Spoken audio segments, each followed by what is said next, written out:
for a second. Yeah. Whatever. Pretty good. Which sounds like a TikTok, right? Somehow. Not all bells. Yeah.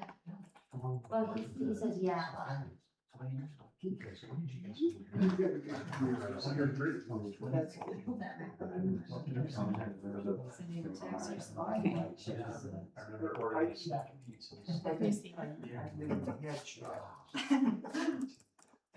And then I went to Colorado for Christmas. And spent time with my Gotta family. count on grandma to be on the photo committee here. So where are you? My sister lives outside of Bend, Oregon, and then just showed up to Portland to see my And then Story, do you like Story? The day was lovely, like, and then I just got to do great, so good job. Thank you. Helps that I enjoyed it. Yes. Yeah. There's always. Hey, everybody, we're doing a sound check for people who are streaming. We have people who are there. They found the stream, congratulations. And we just want to make sure that the sound is good for you because the sound is really darn awesome for us. But we don't know how it's happening for you. So test, test, test. You might have a little bit of a delay. In case you're curious, those who are in person, the streamers tend to have about maybe a 30-second delay, maybe-ish. So I'm talking, knowing I'm not going to get comments right away because they might not have gotten to this part yet. But we're doing a sound check and then we're going to start very soon as I hear that they can hear. So should we hold our applause for like 15 seconds? Okay, wow, someone said sound is perfect. Oh, hell. Well, gee whiz. Pretty good. Someone's Kind of hard to get past that. And you're not able to tell who's on. Not with this, no. There. It's only because if they're shy and they don't give me comments, I can't complete a sound check. So, yeah, well, it's tricky when they're shy. You should remember that every live stream. Okay. All right. So the exciting thing is, I know there's some more people coming and I know we have enough chairs, but not enough chairs for them to sit near each other. So there's three, they're spread out right now. I'm not sure if we want to somehow shift so that when they come, they can kind of slide in easier. I know, good problem, huh, everybody? Okay, that will help do that. Okay, and that will make it easier as well. Okay. Okay, I really appreciate that. That will just, like we're working as a team here. How beautiful. Okay, so I'd like to start. What do you think? Well, I only know if you're ready if there's like applause. Oh, Just checking. All right. So I am Rachel Hedman. I'm the founding executive director of Story Crossroads. And this is our 98th house concert. Really exciting. And we are always grateful to all of you who come and join us for these house concerts that don't just happen at my home, they happen all over the place. So we've been as south as Payson and as north as Logan, depending. So if you're thinking, I could totally host, this is fun, this is, I can do this, then let us know. We also are really pleased and excited about those who continuously fund us. And in 2025, I have to say, very rough year for the arts and humanities. It's just a reality check, everybody. Pretty much every nonprofit, if you're connected with the arts and humanities, are struggling, but they are adaptable. They're using their creative juices. But just to give you a hint of just how intense it was, in 2025, because like there was federal funding cuts and everything, we had $16,000 less than what we thought we were going to have, which is tricky, but we weren't alone. There were other, like Spy Hop, if you're local with Salt Lake, that's a very big one for filming and youth, and they had at least a $25,000 chop. So it was all over the place, and we all had to adapt and work with it. But everyone did what they could, which was wonderful. And because of that, we really do still give our thanks to the National Endowment for the Arts. And they send money to the states, and we also get money from the Utah Division of Arts and Museums. And we also, I'm still gonna mention them because their budget was slashed in 2025, but they've been a continuous funder since we started. And that would be the National Endowment for the Humanities and Utah Humanities. All 50 states, their budget like shroom, just chopped. So I am mentioning them because they have always been with us. And even if technically we didn't get money this year, I feel like they need that love. So I just want you to be aware.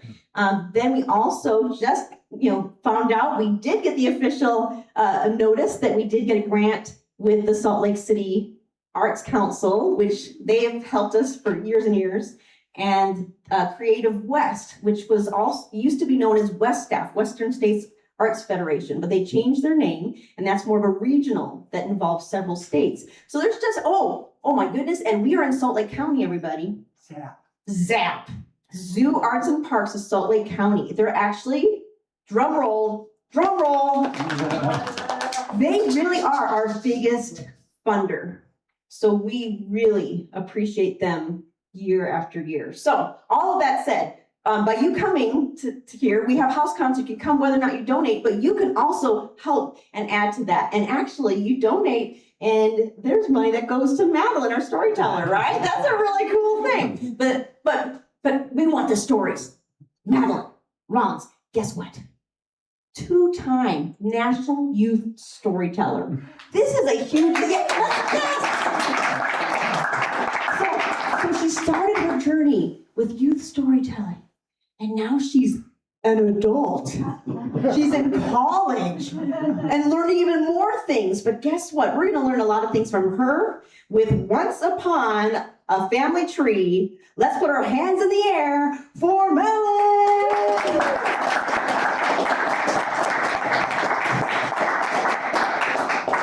Thank you so much, you guys. I am so grateful to be here. Before I get started, I feel like I need to preface this by telling you guys I love poetry. I love to read it. I love to write it, and I especially love to read it into my tales. And so we're going to have a little bit of poetry throughout the night tonight. Now, my love for poetry comes from my grandmother, who got it from her father, who got it from his mother, who is my great-great-grandmother, Clora. Now, Grandma Clora is a pretty incredible person. I never got to meet her, but the stories that I have heard about Clora could fill days at a time. For example, she lived a very interesting life. When she was a young mother, she worked at a potato factory in Idaho. And this factory at one point had created a new little treat. They'd used the scraps of potatoes to make a little nugget, and then you deep fry the nugget, right? And they didn't know what to name this new creation. And so they decided to hold a drawing for all of their employees to try and come up with a name. And you know what? Grandma Clora's name got picked. And that, ladies and gentlemen, is how we got the name for tater tots. Now, I Google this every couple of years just to make sure it's not some old family legend, and it's not. Clora she really was an incredible person. And while there's so many stories that I could tell about her, there's one story that has always stuck with me since I was a very, very little girl. And this story took place long before Clora was naming tater tots in Idaho. It took place in a little town in Oregon, in a little farm on the edge of town, when Clora was 5 years old. It was Christmas morning. Clora and her brothers came rushing down the stairs, ready to open their gifts. They went straight to their stockings and they started pulling out treats and trinkets. And at the bottom of Clora's stocking was a beautiful pair of mittens. Well, she immediately went to put the mittens on, and as she did so, she felt something hard in the thumb. And so she reached in and she pulled out a beautiful, shiny thimble. This thimble was very small, the perfect size for her little 5-year-old thumb. Now, a thimble may not seem like a fantastic gift, but to Clora, it was everything. Her mother liked to sew, and Clora would spend hours by her mother's side watching her weave the needle in and out with a thimble on her thumb. And so to Clora, this thimble was a little representation as to how she could be just like her mother, every 5-year-old girl's dream. Well, she put that thimble on her thumb, she admired it in the light, and she left it on her thumb all through the rest of unwrapping presents. And then when presents were done and the family went up to breakfast, she left it on her thumb. And her mother noticed and leaned across the table and said, "Clora, you should put your thimble in the sewing box. You don't want it to get lost." Well, Clora couldn't possibly comprehend how she could lose something she could not stop looking at. So she left it on her thumb all through breakfast. And when breakfast was done and the dishes were cleaned, Clora's older brothers wanted to go out into the snow to play, and Clora wanted to join them. So she got on her coat and her scarf, and as she went to put on her mittens, her mother noticed again. Clora was still wearing the thimble, and so she warned her again, "Clora, you might want to put your thimble in the sewing box. You don't want to lose it." Well, this time the logic made even less sense to Clora. How could she lose it if it was inside her mitten? So she left it on, put on her mittens, and went out to play. Well, about 20 minutes in, Clora started to get a feeling. Maybe she'd had a little bit too much of that orange juice for breakfast, but it was cold. She didn't really want to go through the whole effort. And so she waited and waited, and then she couldn't wait anymore, and she booked it across the field to the edge of the property to the outhouse. Now, this outhouse was an old wooden building that had been there since the dawn of time and may very well still be there to this very day. Now, after Clora started putting back on her coat and her scarf to get back out in the snow, she went to put back on her mittens. And as she did so, she noticed that something was missing. Her beautiful silver thimble was gone. Well, she knew she had had that thimble when she went into the outhouse. So it had to be somewhere inside. So she immediately went and started searching every nook and cranny of that old wooden building. Nothing. No thimble. And then she realized that if her thimble wasn't there, there could only be one place in that outhouse it could be.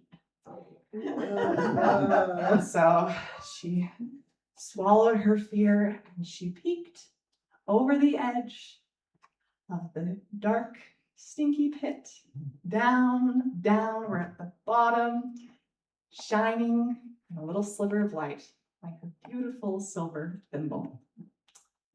Wow, she started sobbing.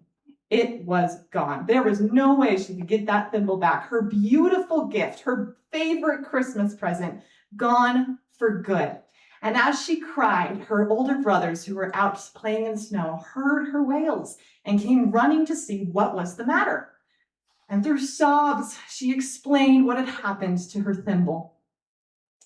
Well, as she finished her story, her 3 brothers all exchanged the look. Now, if you have ever had an interaction with 3 brothers, you know the look. It is the look that usually ends up with something on fire or small critters being released somewhere they shouldn't. It is the look of planning. But every so often, that look, that plan, is something more brave and noble than arson and frogs. And this was one of those times. The brothers hatched a plan in which the 2 older brothers took the younger brother by his ankles and lowered him down into what Clora describes as the worst of all places, where he retrieved that beautiful silver thimble. He brought it back up, wiped it on his shirt, and handed it back to his waiting younger sister. Well, Clora was ecstatic. She immediately put the thimble right back on her thumb where it belonged. She looked at it, she admired it, and then she ran back to the house and put it in the sewing box. Now, the thimble itself has been lost to history. I don't know what happened to it, but the story was not, and Clara never forgot that Christmas day and the greatest gift that she could have been given, not the thimble, but the gift that her brothers had given her, the kindness and the love that they had shown her. And she decided to pass it on. When her kids were little, she would place a thimble at the end of each of their stockings every Christmas to remind them to show that loving kindness. Now, the story's been passed on through many generations until it got to me. It's been used plenty of times as a way for mothers to enforce upon their children that mothers are usually right, and they usually are. That said, at the end of the day, although that's a lesson you could learn from it, I've learned something else that I think Clara would agree with. Though this story has a moral, that much is true. Well, what that moral is, that's up to you. Some people may say that it's listen to your mother, but I think that it's thank heavens for our brothers. Thank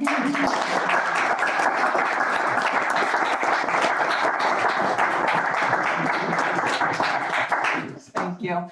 I love that story because it's been told to me for many years, but I also have an older brother. And I have two brothers, actually, and they're both fantastic, and I think they would absolutely do something like that for me. My older brother, Jacob, he is a very, very cool person. He is brilliant. He's studying mechanical engineering. I can't even begin to understand why, but I'm glad. He's really, really cool, and he's an Eagle Scout. That doesn't maybe seem like an important thing to list on somebody's, top 5 references, but it is important because it's impressive that he's an Eagle Scout. He's very capable. He knows the woods like the back of his hand. That's not the problem. Our family has a very interesting history with the Boy Scouts of America, not from any fault of their own. And so it's amazing my brother was let into the program at all. This history is very humorous at times, less so at others. And the humorous encounters actually go all the way back to my great-grandpa. My great-grandpa, Rick. Now, he was like my brother, a very, very capable young man. He'd been doing scouts since he was very young. And he could travel through the woods. He could start a fire with his eyes closed. He was always prepared. He could check off just about every list on the Boy Scouts website. However, as he neared his 18th birthday, the cutoff to get your Eagle Scout, he didn't have his. It wasn't because he was unqualified. He was a good mentor to the younger boys, and he had all of his merit badges. Almost. He had all of his merit badges but one. The cooking merit badge. Now, you may think, well, that's a very easy thing to pass off, and perhaps it is. Back then, the cooking merit badge requirements were very simple. You had to cook something over an open fire. That was about it.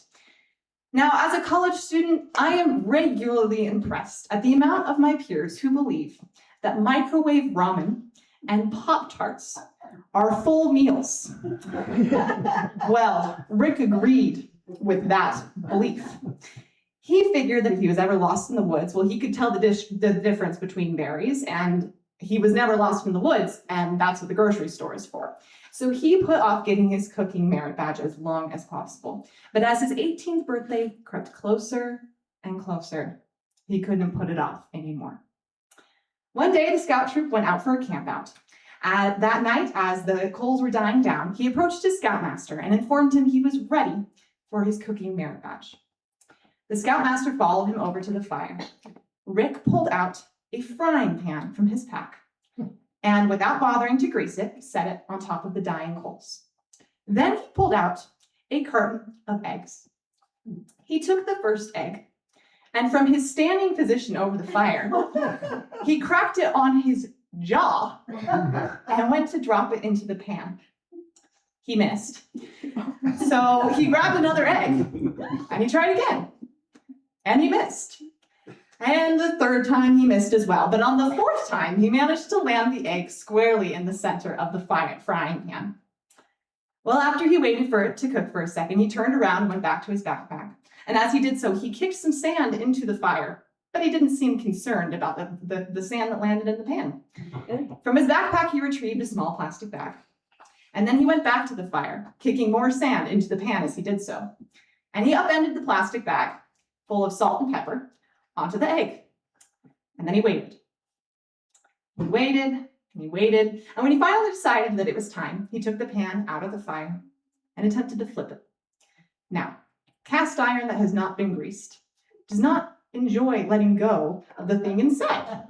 So about half of the egg flipped, and of that half, about half of that made it back into the pan, and then he put it back on the fire.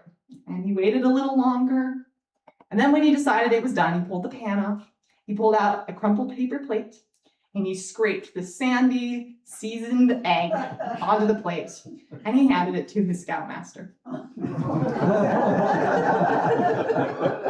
Well, the scoutmaster looked down, and looked back up, and he said, "I'm not eating that." And Rick said, "Well, but it's cooked, isn't it?" And the scoutmaster said, "Well, I see that it's cooked, but I'm not eating that." Well, at this, Rick said, "Well, that's all right then. You said I had to cook it. You never said anything about eating it." Well, his logic was sound. He received his cooking merit badge.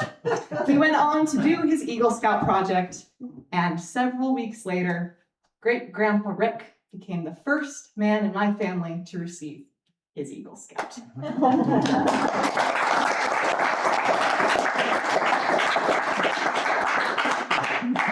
So you see, they did change some of the scouting requirements. My brother had to do a little bit more to get his cooking merit badge. And now the fact that my brother's an Eagle Scout is not the only thing that makes him one of the coolest people I know. Recently, Jacob went and spent a year and a half in Japan. He learned fluent Japanese, and he came home with plenty of stories. Now, Japan is another really interesting thing that has been a pattern in my family history. See, my grandpa also speaks Japanese and spent 2 years in Japan teaching English. During those 2 years, right, some close after he and my grandma had been married, they had a beautiful baby girl who is my mother. So Japan has been something that I've heard stories about for ages. My mother owns a beautiful red kimono. We have beautiful symbols and Japanese characters and other little artifacts that we've kept around our house for a very long time. So I've always been interested in Japanese folktales. And tonight I'm going to share with you one of my favorites. It is called The Generous Crane. It's also known as the Crane Wife. Long ago, in old Japan, there lived a poor, lonely young man. His name was Haruto, a farmer by birth, and he worked day and night tilling the earth. He worked the land spring, summer, and fall, but times were hard, and his crop was small. One year, the season was especially rough, and Haruto didn't grow nearly enough. As winter set in, his money was gone, and bread was all he had left to live on. Well, one day he went out with his axe by his side to chop some wood when he heard a small cry. He followed the sound to a thicket of spines where a beautiful white crane lay tangled in vines. Well, Haruto sat down and he got right to work. With his axe in his hands, he untangled the bird. When the crane was set free, it turned and it bowed. And then with a swoop of its wings, it disappeared in the clouds. Well, that night, a winter storm came rolling in, and Haruto sat by his window, watching the din. And as he watched the snow fall, he thought of the crane, and he hoped that it had flown somewhere safe. As he thought that kind thought, there came a sound from the porch, and then a knocking, gentle, on his front door. Well, he opened it up. There was a young woman outside, a lovely young lady, alone in the night. Well, he invited her in out of the storm, and he sat her down by the fire to get dry and warm. Oh, she was a beautiful girl with raven dark hair and porcelain skin that was spotless and fair. And smart too. They talked until the night turned to day and the morning sun drove the storm clouds away. At this point, Haruto apologized for being so rude that he couldn't offer her very much food. Well, she smiled and she told him to please not worry, that she'd pay for her stay and be gone in a hurry. Well, at this, Haruto stood up with a start, for in only one night, she had stolen his heart. And so he asked her to marry him, though he had not much to give, but he promised to love her for as long as they lived. Well, the young woman agreed, and that day they were wed, though their wedding feast was just water and bread. And as the food was all gone, the bride turned to her groom, and she asked him if he owned a weaving loom. Well, he showed her his mother's old loom, and then said, "You're welcome to use it, but I can't afford thread." Well, she waved that away, and she went into the room, and she told him to leave her alone with the loom. "I'll weave cloth that someone will pay good money for. But you can't look in while I'm working. Don't even open the door." Haruto agreed, and his wife got to work, and the house was soon filled with the loom's steady whir. It was night before the young woman emerged with a beautiful weaving, looking tired. Well, the next day, Haruto brought the weaving down to the market that sat at the edge of the town. And the sum that it fetched, it was more than he dreamt. He bought food and clothing and still had more to spend. So the couple lived comfortably all winter long. But as springtime came round, well, the money was gone. Haruto didn't want to return to his old farmer's life, so he decided to speak with his beautiful wife. He asked her to weave some other cloth so he didn't have to return to his meager crop. Well, she sighed, but she then agreed to his plea, but reminded him as she went into her room not to peek. This cloth took 2 days. She didn't even stop to eat. She worked through the night, not bothering to sleep. And when it was finished, oh, it shimmered and shone. It was more beautiful than anything Haruto had owned. And this one, it fetched double than before. Haruto decided to buy even more food and nice clothing and gifts for his life. It was more for his wife. It was more money than he had ever spent in his life. So summer and fall passed with nothing to lack, but the winter storms brought the poverty back. By this time, Haruto had found the money so freeing, he decided to ask his wife for just one more weaving. Well, she decided to agree with a sad sigh. And as she went to her room, Haruto could hear her cry. On day 2, he stood outside the door, listening to her weep. And at this point, he couldn't resist just one little peek. So he opened the door and he peered inside. And what he saw made his eyes go wide. For standing at the loom, crying in pain, was not his wife, but a beautiful crane. And it was weaving, though not with any kind of thread. It wove with the feathers it plucked from its body instead. And then it noticed Haruto looking into the room, and in a swirl of feathers, it became his wife at the loom. She sighed, "I told you not to watch when I weave. Now that you've seen my true form, I have no choice but to leave. I was the crane you helped that day in the wood. I wanted to help you because you'd been so good." She gave Haruto her weaving as a parting gift. And then she went out to the porch and she blew him a kiss. And in a swirl of feathers, she turned back into a crane, and with the swoosh of her wings, she flew away. Haruto returned to farming his land, planting and growing and working with his hands. And you know what? He never again was greedy or vain, because he never forgot the generous crane.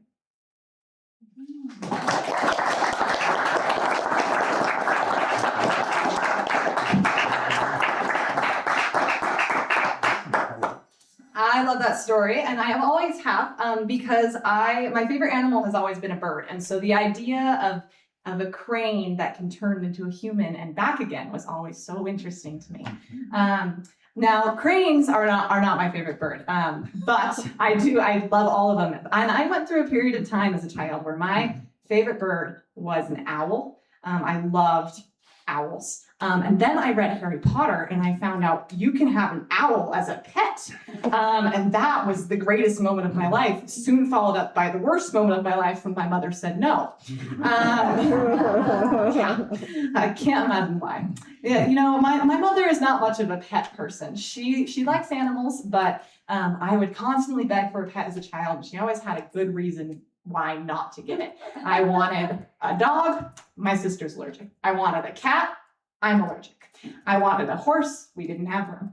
And so I went through the gamut, bunnies and birds and all the things. And one day I realized that I think I knew the perfect pet. So I asked my mother for a fish. And you know what she said? No.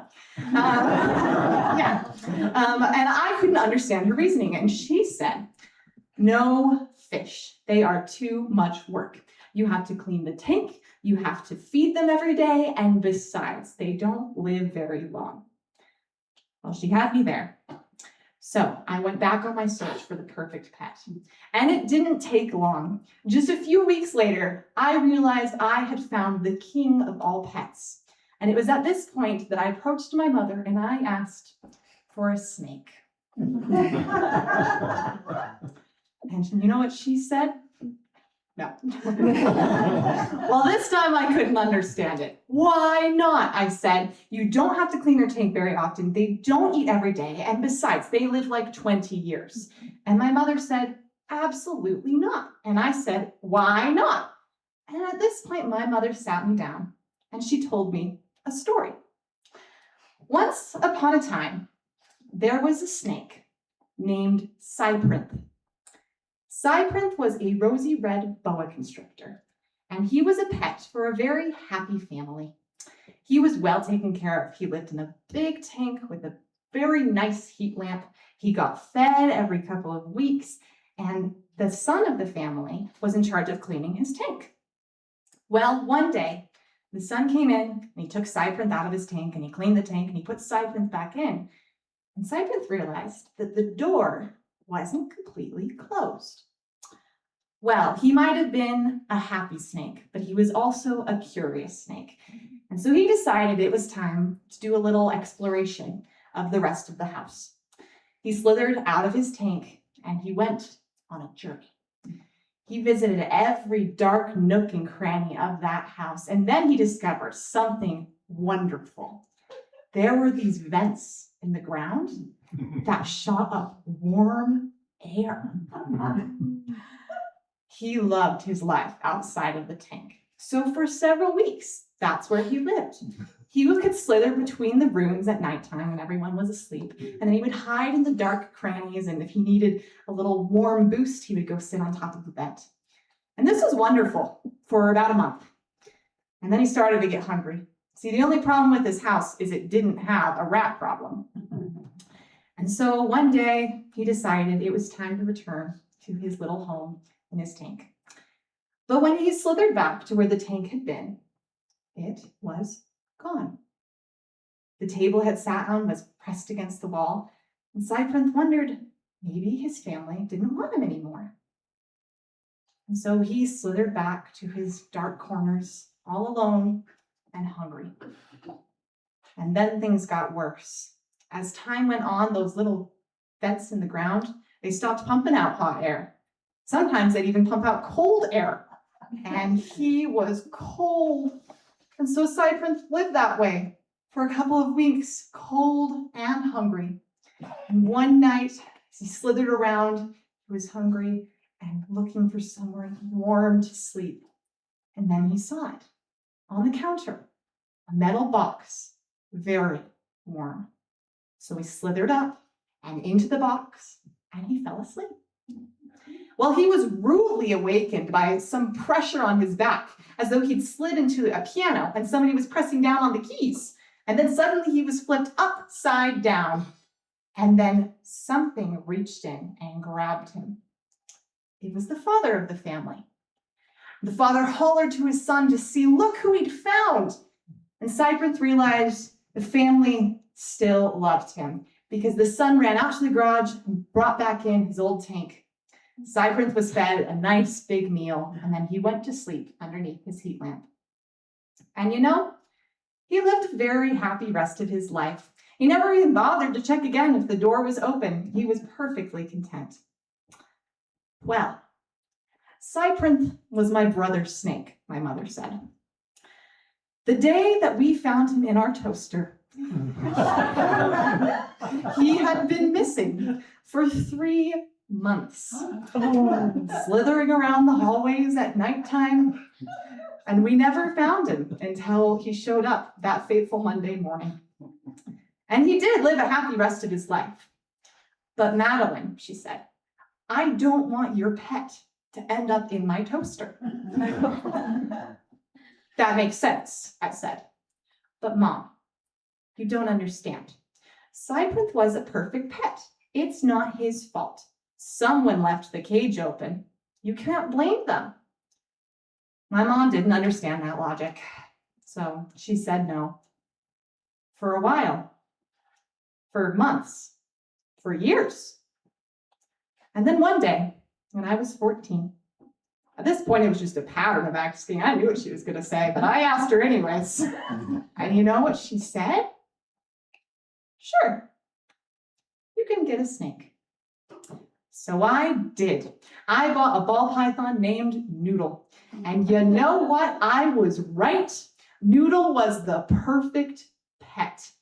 He didn't eat every day. He lived longer than a fish. And I didn't have to clean his tank very often. But when I did clean his tank, I would take him out, I would clean the tank, I'd put him back in, and I'd shut the door. And then I'd check one more time, just to make sure the door was really shut.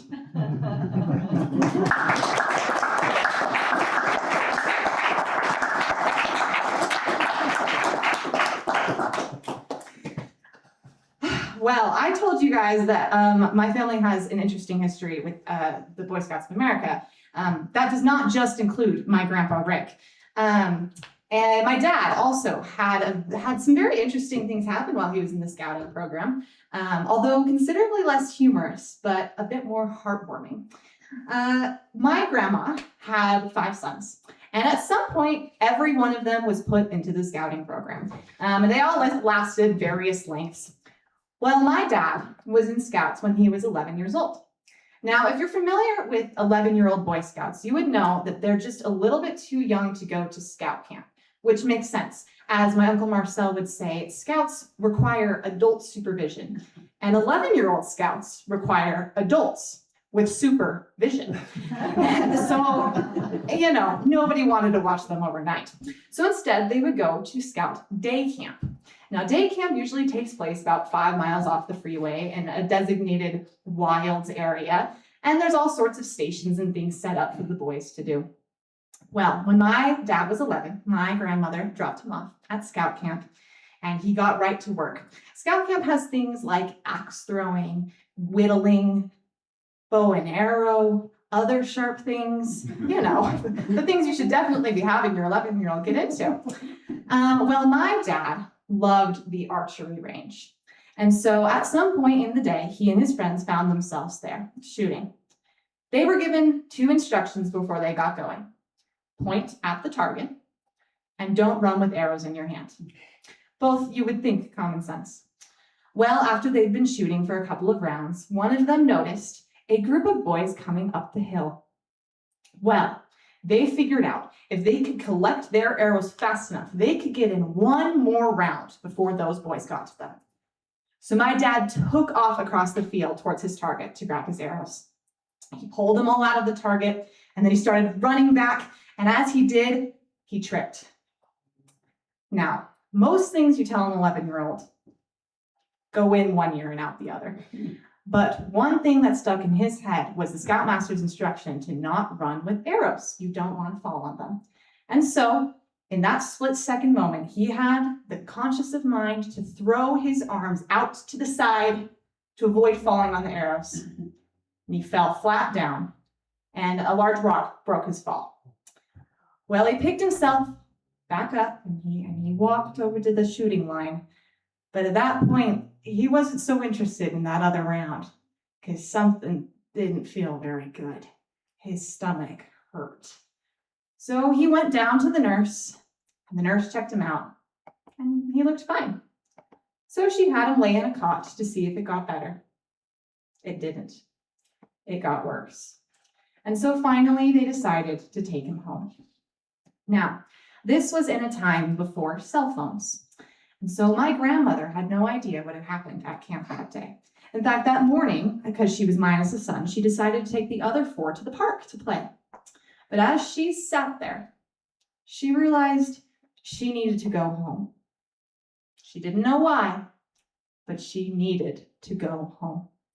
So she packed up the boys and went home, where she found my dad waiting in quite a bit of pain. Well, she brought him inside and she laid him down. And it was the same thing as back at camp. The pain was just getting worse. So finally, she decided it was time to take him to the doctor. Well, they went to the doctor, and the doctor saw him and said he needed to go to the hospital.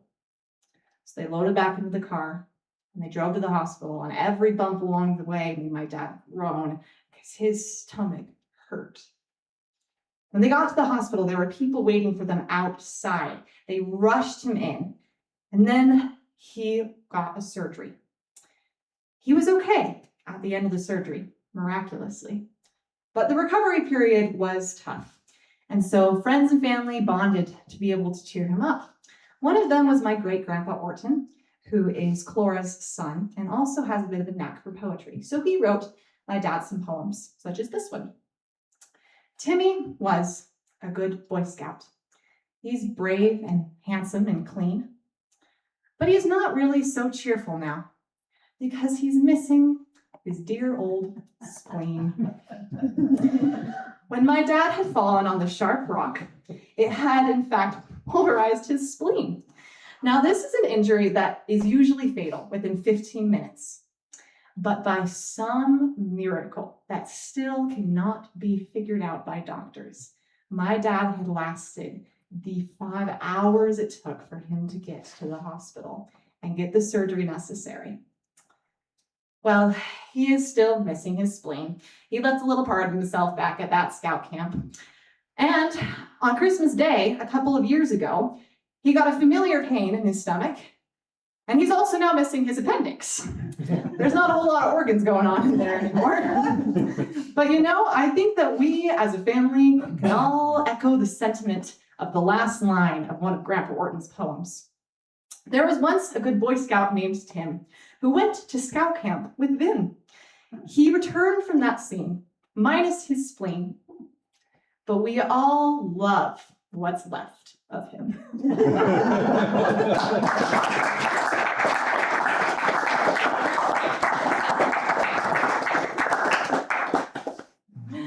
Thank you guys so much. My dad is a very, very cool person, and he's very strong, and we love that story, and we love to tease him that he's missing a little part of himself. Now, I feel like it's not fair for me to talk about my brother, who's the coolest person literally ever, and my dad, who's also the coolest person literally ever, and not bring up my sister, who is also the coolest person literally ever. My older sister, Elise, is a really great example to me. There is an old saying that goes, the smart people in this world learn from their own mistakes, but the wise learn from other people's mistakes. Well, I am convinced that older sisters were invented to provide plenty of material for the wise. This may seem a little mean, but you have to understand, I am also an older sister, and I recognize that also, counts for me. But my older sister, Elise, I learned from a lot of her mistakes. Elise is a very curious person. So I also learned from a lot of her triumphs. And, when she was younger, it was more the mistakes, the what would happen if I dropped this bottle of hot pink nail polish on the driveway? That was really fun to explain to a realtor a couple of years later.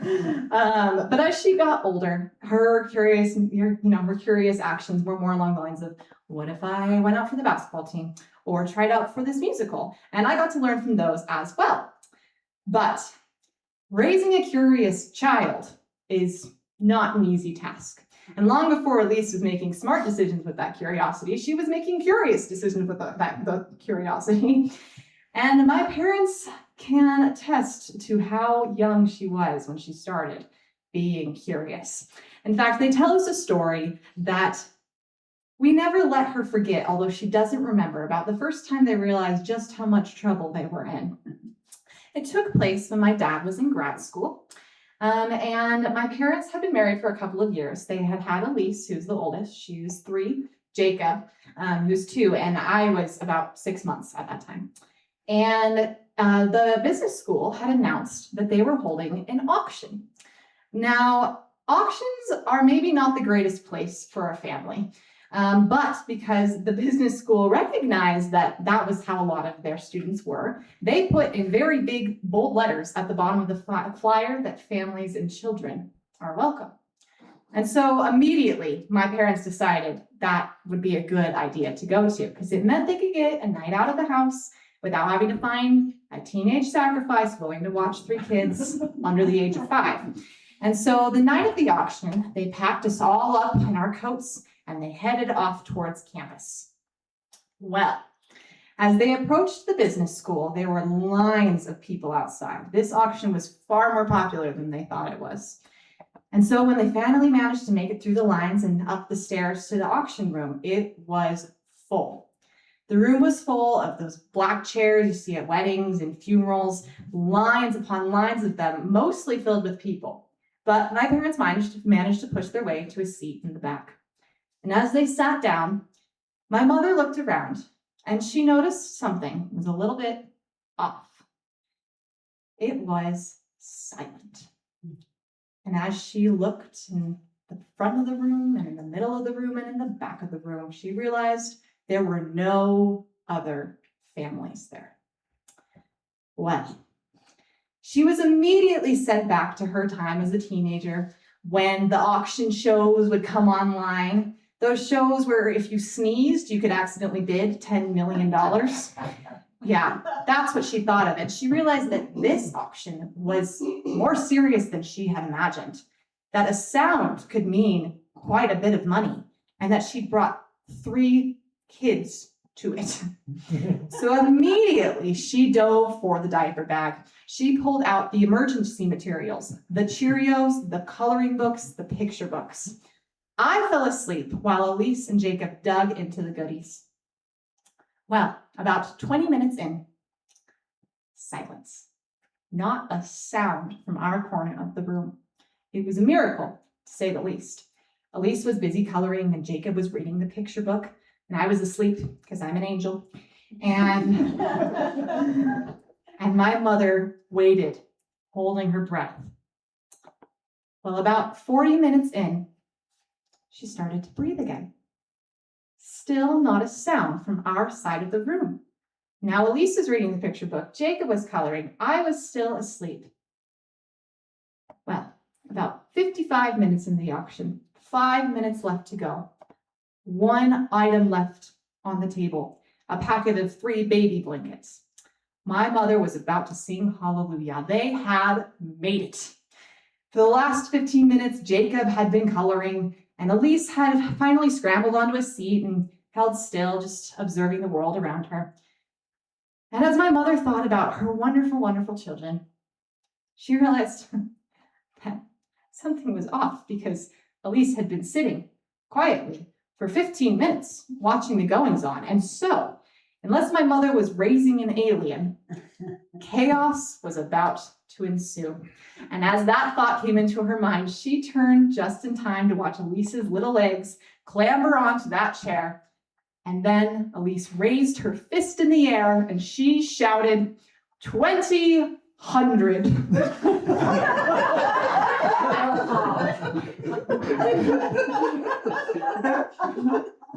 every eye in that room was suddenly on my family.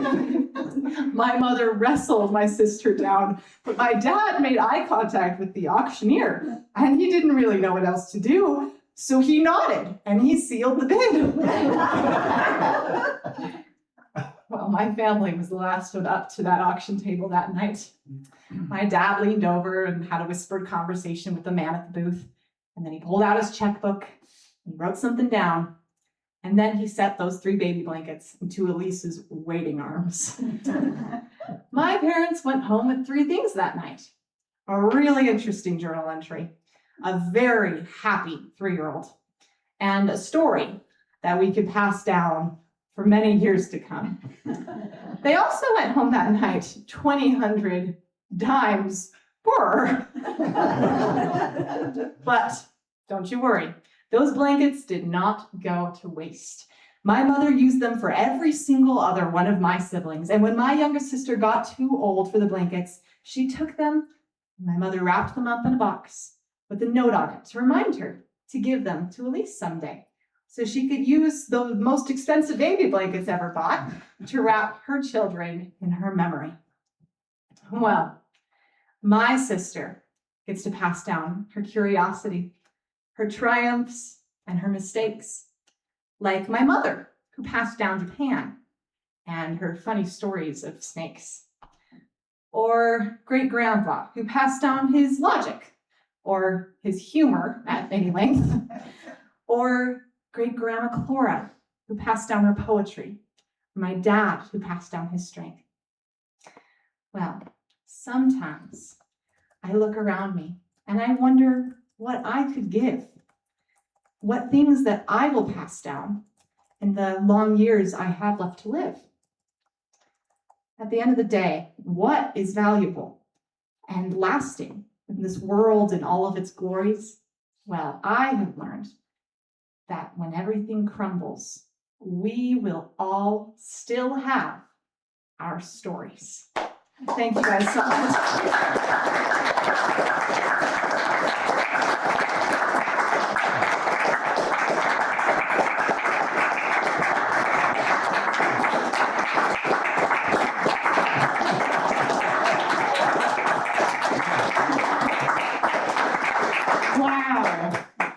Was fantastic, wasn't it? And even if these aren't your family stories, weren't you thinking about your own? Yeah, or any ones who have helped to raise you, right? I'm hoping you're thinking about that, because you also have a once upon a family tree. We all do, whether that is through adoption or biologically. We're all, and really as neighbors, family, right? So another round of applause to Madeline Rollins.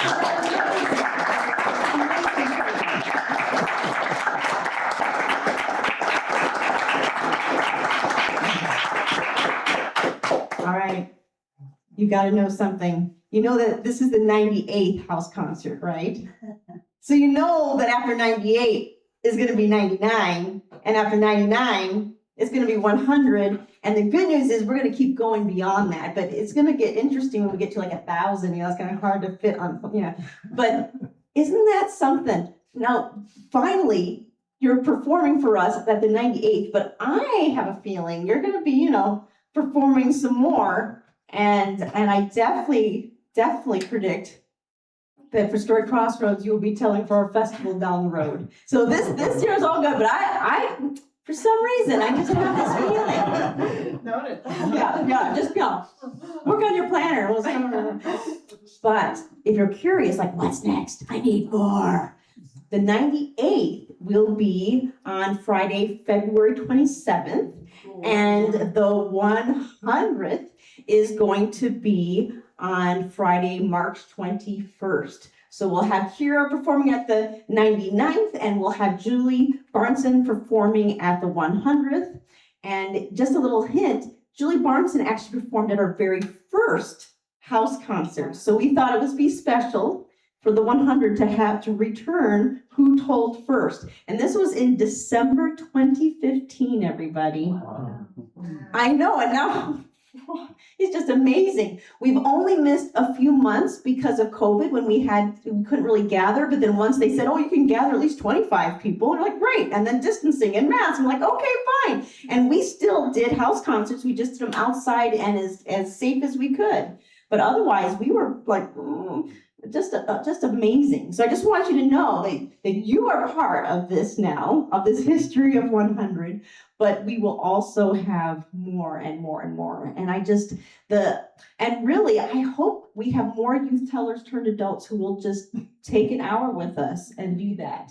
And you are our first official youth teller turned adult, really, to perform for us.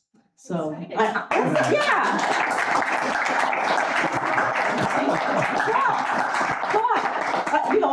We need to talk and make sure that there's more that happen. In case you're wondering, streamers, I am looking at Nanette Watch. She just so happens to be the director of Nash Youth Storytelling, and the website is NY.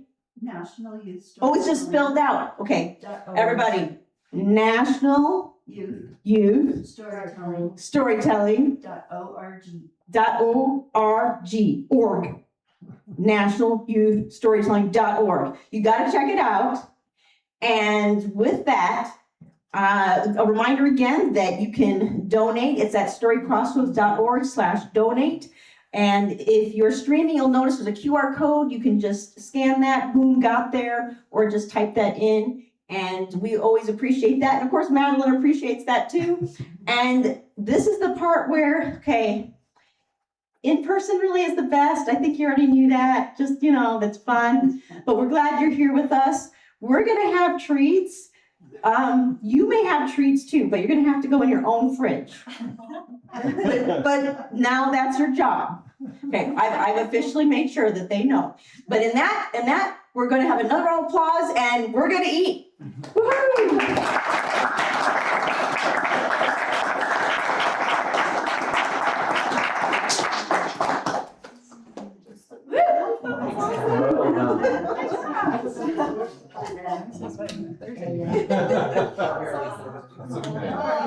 You deserve to get your steal. Yes. It's just so funny that you were here. I was telling that story about 5 months ago.